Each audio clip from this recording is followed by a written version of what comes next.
Welcome to ABL, Down on the Farm. Our motto is ABP, always be prospecting. We focus on prospect analysis. Get ready to win your Dynasty League. Hello, everybody, and welcome to ABL Down on the Farm, episode 56, where we talk all things Dynasty baseball prospecting, but especially prospecting in the ABL, a 30-team Dynasty League with 20 spots per team for minor leaguers for a glorious 600 prospects. And today's show, we're going to focus on some players that are really being hyped right now, heading into the trade deadline for the Major League Baseball, and especially three Dodgers prospects whose names are being bantered around in potential trades for somebody named Scooble, or perhaps other star players that the Dodgers want to accumulate as if they don't have enough already. So I want to talk about those players. I also want to revisit a player I highlighted earlier this year, Tatum Gray, and touch upon a rising prospect earlier in the year, Ronnie Cruz, who's hit the skids recently since he's been promoted to high A ball.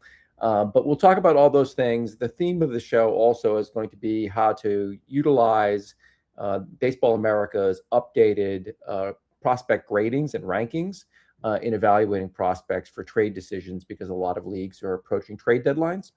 So I thought that'd be an interesting topic to discuss as well and explore, and happy to share how I think about these things. So without further ado, let's jump right in. The first prospect I wanted to talk about was Mike Serrata, the outfielder for the Los Angeles Dodgers. He's just over 23 years old. He's in Double-A, and he's getting a ton of hype right now. You can see on this slide that Baseball America recently ranked him number 14 overall in the top 100. That's a big move up for him and from the preseason top 100. But he's also getting a lot of notoriety on social media, and in particular from Eric Cross on X. Cross has recently argued that Mike Serrata could be the number one prospect in baseball, ahead of Jesus Mate and ahead of Leo DeVries and others, including Seth Hernandez and Cade Anderson.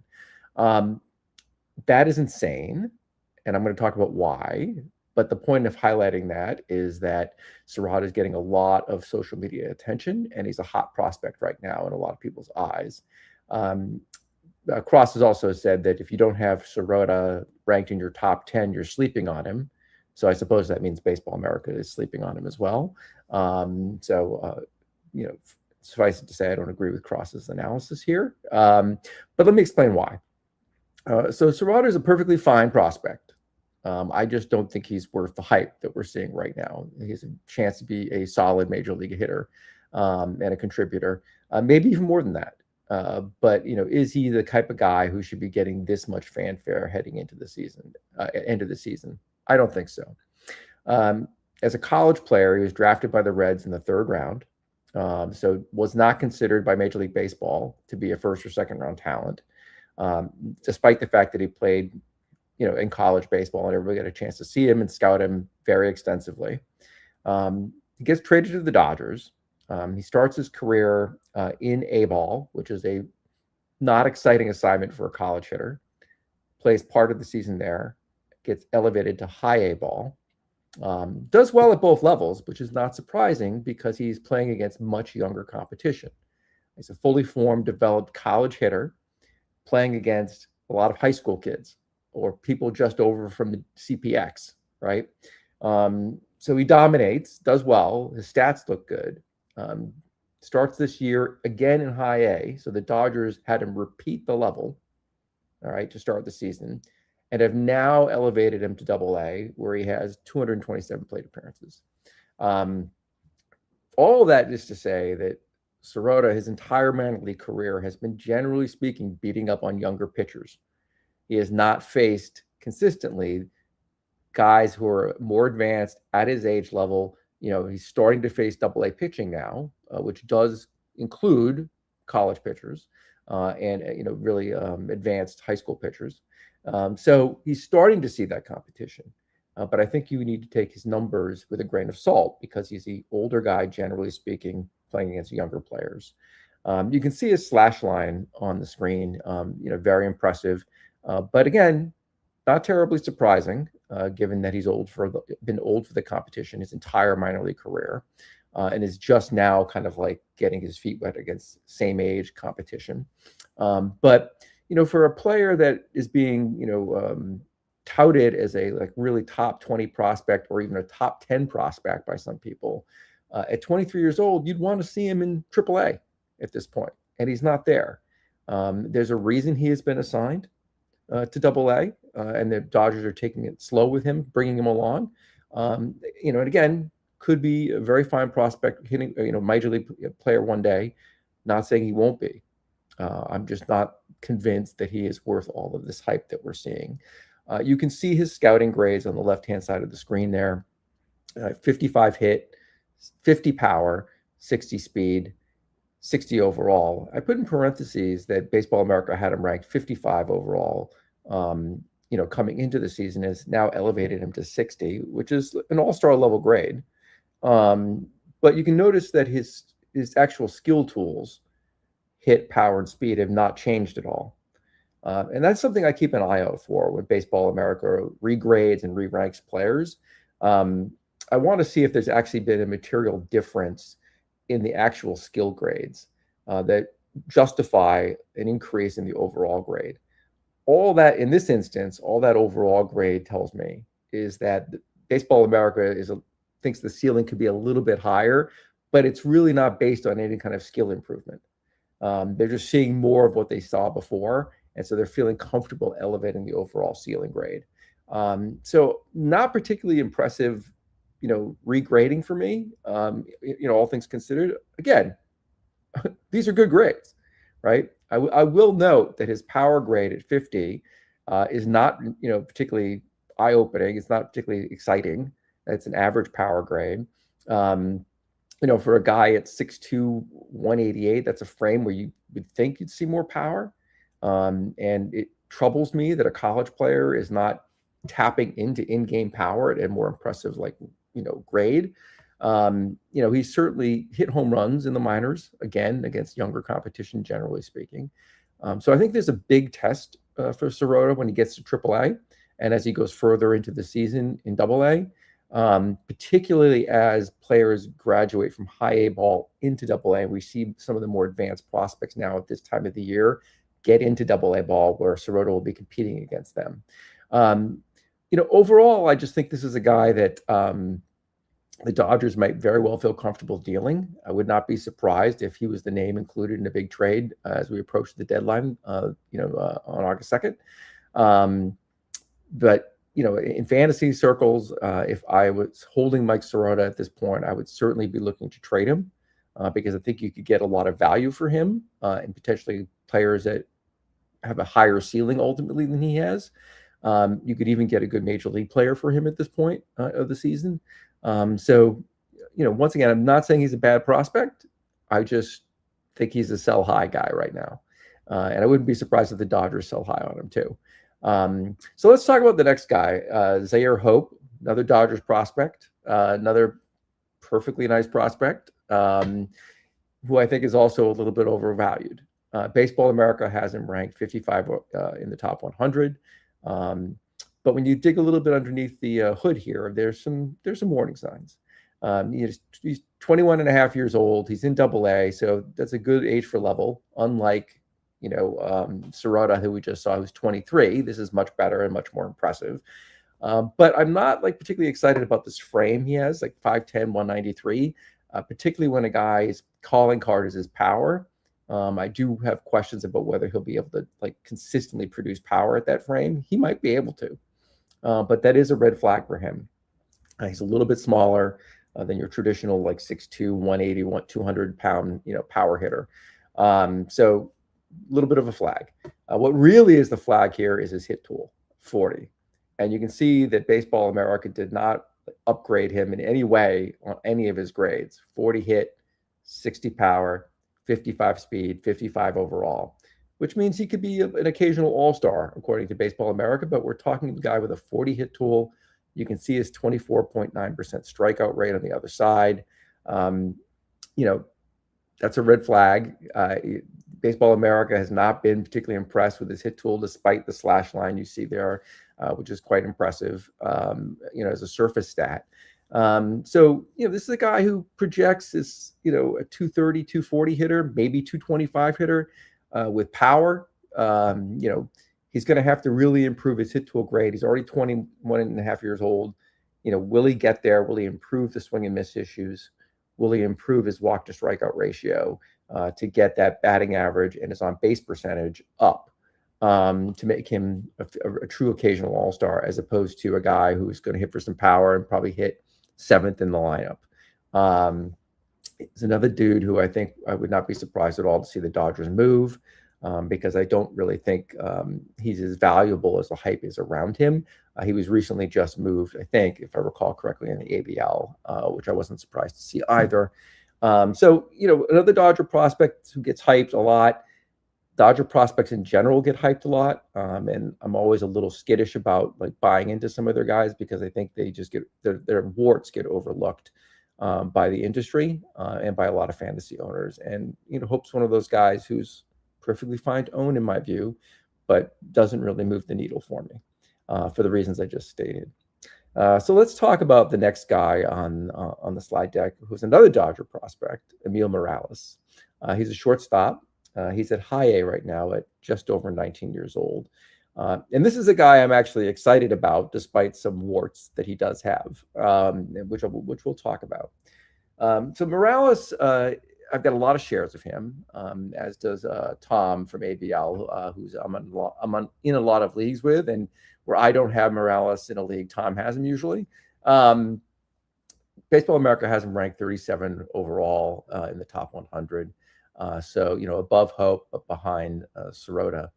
You can see his grades have been increased, and a couple notable ones here to me.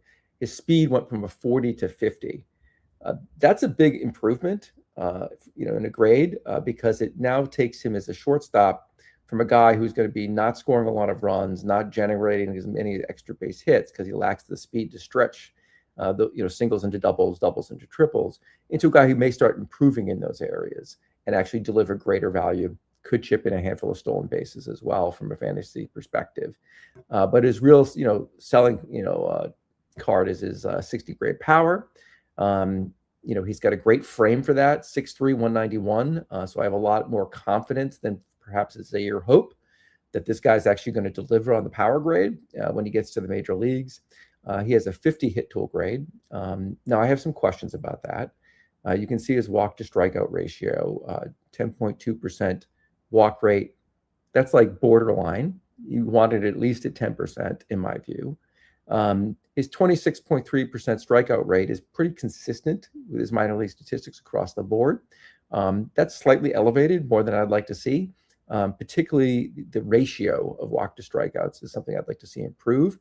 Happily, he's 19 years old, so there's time to improve, and the Dodgers can bring him along, hopefully. But these are little warning signs that 50 hit tool grade might actually be like a 45 as he gets more advanced and faces stiffer competition, particularly, for example, when he gets to AA ball. Now, he is very young for the level, 19 years old in high A. That's very good.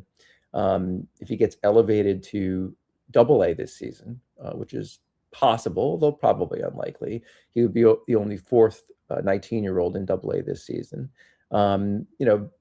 Up our prospect, doing very well, progressing in his overall grades, went up from a 55 to a 60. Again, we saw a corresponding skill improvement with this one, unlike, for example, Sirota that I highlighted earlier.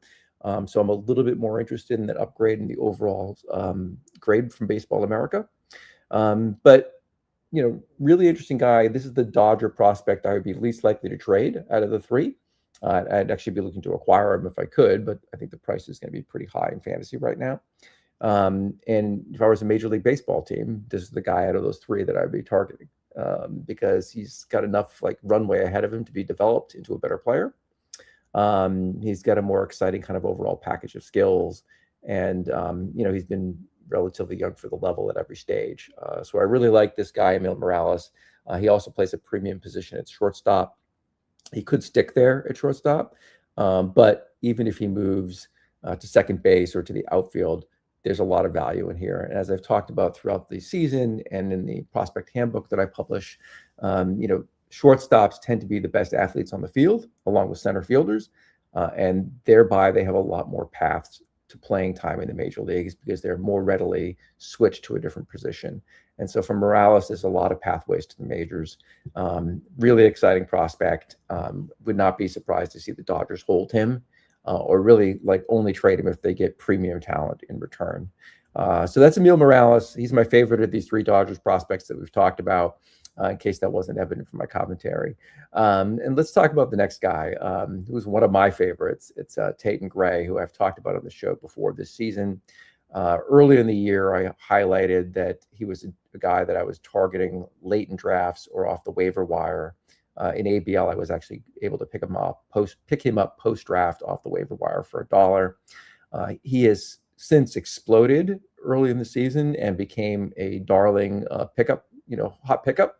And I noted on my show earlier this year that the Rays actually gave him a very aggressive assignment by assigning him to full season A ball at 18 years old, as opposed to short season A ball at 18 years old.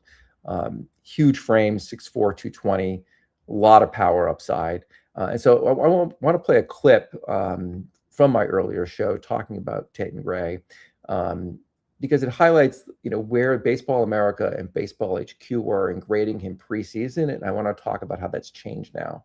So here's the clip. So definitely the kind of balance you want to see there in terms of his batting eye, and that's particularly important for Gray because coming into the season, there were a lot of questions about his hit tool. You can see the Baseball America scouting grade down there below 40 for his hit tool, very poor, 60 power, 50 speed, 50 overall, high, risk assessment, which for a prospect is pretty solid of his age and age. Baseball HQ, which is the other resource that I use, gave him a 2, which is the equivalent of about a 50 hit tool, a 4 for power, which is about a 60 on the 20 to 80 scale, a 3 for speed, which is about a 55, and an 8 overall, which is a 55 grade. For the prospect. So Baseball HQ, is a little bit higher on him than Baseball America was going into the season. So what you see there, right, is this like split between two resources that I really value and how to grade prospects. You can see that Baseball America preseason had given Gray the 40 hit tool. It's reflected on the slide here. I mentioned it in the clip. They also gave him a 50 overall grade. They are now giving him a 50 hit tool and a 60 overall grade. And if you recall from the clip, Baseball America had his hit tool, Baseball HQ had his hit tool already at a 50 and had his overall grade at a 55. So you're seeing some synergy now between the two sources that I rely on. And this could be true for whatever sources you rely on. But that is one of the things that I'm looking for players like Gray, who you took a shot on earlier in the year because of one resource that you valued. He was higher in my rankings because of that Baseball HQ grade, and the Baseball America grade was dragging him down a little bit. But now we're seeing them converge. And in fact, Baseball America has now surpassed Baseball HQ in the overall grade. They have him as a 60 as opposed to a 55, and they've leveled out on the hit tool at 50. And the 60 power grade has really shown up in games. He has great exit velocity scores. He's been hitting for power. You can see his slash line has come down just a little bit since earlier in the season. Now, Gray had a long extended IL stint, and he is presently in the CPX because he just came back from injury, and the Rays are letting him get his feet wet. I expect him to be elevated back up to A ball before the end of the year. I wouldn't be surprised if that happens very soon. And it will be interesting to see how he finishes out the year. His walk to strikeout ratio continues to be very good at 15.1% versus 21.7%, solidifying, in my view, the upgraded hit tool by Baseball America, which is probably one of the reasons why they upgraded him, and validating in some ways what Baseball HQ had already done preseason for him. I would not be surprised if Baseball HQ upgrades his overall grade when they republish their work going into the 2027 season. So Baseball America is already vaulted him into the top 100 at number 84 overall. I listed him here as a first baseman. He was drafted as a catcher. He's been playing almost exclusively first base for the Rays. I don't think he's played an inning at catcher this season. There is some talk about him being able to move to the outfield because he's very athletic. which would be, a pleasant, increase in position eligibility for him as a fantasy owner, giving him more pathways to the majors. This is a guy who could be a right fielder, left fielder, first baseman. As I talked about previously, first basemen have a very difficult path to the majors. They really have to hit because a lot of guys from other positions end up converging at first base. So there aren't as many chairs in the game of musical chairs getting to the majors for them. But again, a very, interesting prospect. There was a lot of hype about him. There has been an injury. Some owners may be getting a little fatigued with him, seeing him at the CPX, just getting back. This could be an opportunity to buy him. At this point, you probably still have to pay a little bit to get him. You're not going to be able to buy him low, but he might end up exploding as we go into next year. He's already a top 100 prospect according to Baseball America. I'm sure in the prospect handbook that I publish next year, he's going to elevate substantially and be in the top 100 for me as well. But this is a guy at 6'4", 220, who could very easily be in high A or double A next season at 19 years old, and end up being considered the number one first base prospect in baseball, and in the top 50 or higher. So really interesting prospect. Really love his profile. Continue to be like a big buyer of Tate and Gray. And if he's still available in one of your leagues, you should grab him up, in my opinion. And if you can trade for him from an owner who might be asleep at the switch or is desperate for major league talent, this is a guy, in my view, to target at this point in the year. So let me switch to the next guy on my list, which is Ronnie Cruz. And so Ronnie Cruz, to me, is a very interesting prospect because he was not heralded really coming into the season. And he became, a huge waiver wire ad in April because he lit up A-ball in only 63 plate appearances and was quickly promoted to high A-ball by the Nationals. He's a shortstop, 6'2", 170, a good frame. You'd like to see him add a little bit of muscle and weight to fill himself out, but he is only just over, he's almost 20 years old now. He's 19 and 11 months. So good age to level. I list the months because it's really important to consider where a prospect is in that year. There's a big difference between like a 19-year-old who just was 18 and turned 19 versus the guy who's about to be 20. So that's something that I keep an eye on. But excellent frame. He can still fill out. He has really struggled at high A ball. You can see the terrible slash line there. He's striking out a lot, and he's not walking enough. Now, this walk rate, 8%, is actually not that much different than his cup of coffee in A-ball. So this is a flag, his hit tool. You can see that the scouting grades are on the left there. Baseball America coming into the year gave him a 40 hit tool, and it has now elevated him to a 45, despite the fact that he's really struggling at high A-ball. And that's interesting to me when I'm looking at these regrades, because what that tells me is that Baseball America, from talking with scouts, from looking at the underlying sabermetric data, and from just like actually seeing him in person, felt comfortable elevating the hit tool grade, albeit only marginally, even though he was struggling. So that's a positive sign to me and makes me a little bit more bullish on him relative to the stat line that you're seeing here. They also, very notably, upgraded his power substantially from a 50 to a 60. And that really catches my attention. And dovetails with what I was commenting about his frame. He's already getting in-game power. He's already hitting the exit velocities that you want to see to suggest that he has incredible power, even though he's only 170 pounds according to his listed weight. So if this kid puts on some muscle, hits the weight room, adds some weight, becomes 6'2", 200, 210, or even if it's just 190, that 60 power grade can really be solidified, and he could get some really great in-game power potentially. They also upgraded his speed from a 55 to a 60. So this is a guy who has a power speed combination that's very attractive in fantasy. And they similarly upgraded him from a 50 overall grade, which is average, to 60, which is an occasional all-star or an all-star player. That's a huge upgrade from Baseball America on the skill grades and the overall grades, relative especially to his statistical performance in high A ball. So that really is something that catches my eye.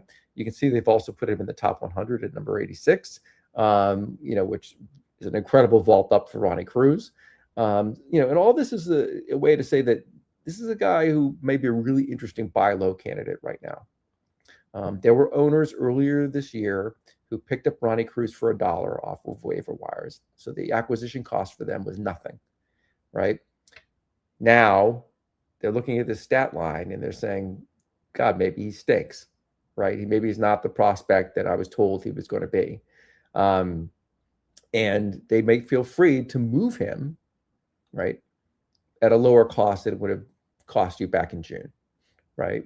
And, perhaps even a low cost. There may be some owners who are thinking of cutting Ronnie Cruz.